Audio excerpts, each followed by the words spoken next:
Shalom saudara, kita berjumpa lagi.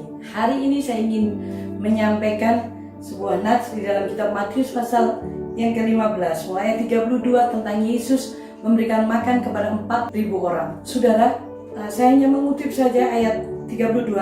Lalu Yesus memanggil murid-muridnya dan berkata, hatiku tergerak oleh belas kasihan kepada orang banyak. Dengar baik-baik, saya ingin mengingatkan kepada saudara. Ketika itu orang-orang sudah mendengarkan kabar baik dari Yesus 3 hari. Dan rupanya saudaraku, Tuhan berkata hatiku tuh tergerak oleh belas kasihan. Nah, kita harus tahu bahwa isi hati Tuhan itu adalah belas kasihan.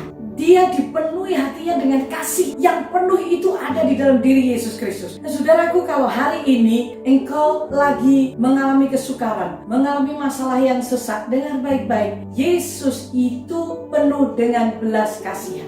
Ketika saudara dan saya mengiring Yesus dengan sepenuh hati, ketika saudara dan saya mengalami masalah yang sukar, karena saudara dan saya setia mengiring Yesus, ini mereka sudah mendengarkan Yesus berbicara 3 hari, dan Tuhan berkata, hatiku tuh tergerak dengan belas kasihan.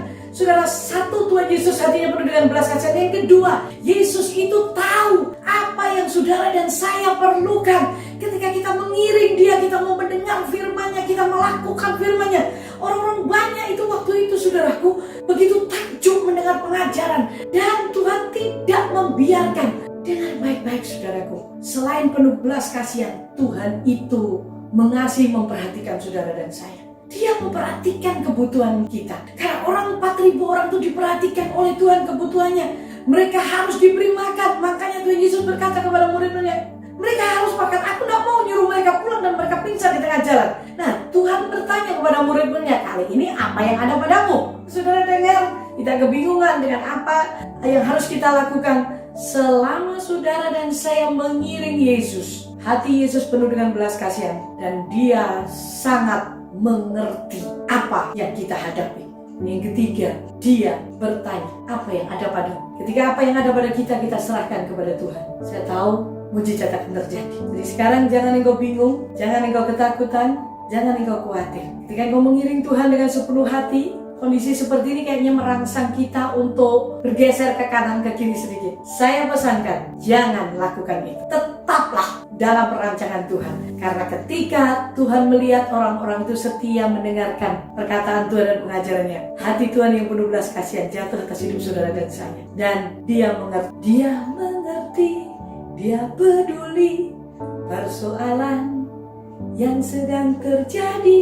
Jadi jangan khawatir, Dia pasti memberi mujizat. Nah, Dia akan bertanya apa yang ada padamu. Serahkan itu kepada Tuhan. Berkata kepada Tuhan, Tuhan ini Tuhan yang aku punya. Saya tahu pasti pertolongannya turun atas hidup saudara. Karena hati yang penuh belas kasihan, hati yang peduli, dan mujizatnya tersedia untuk saudara ketika Dia menerima hidup kita yang kita serahkan.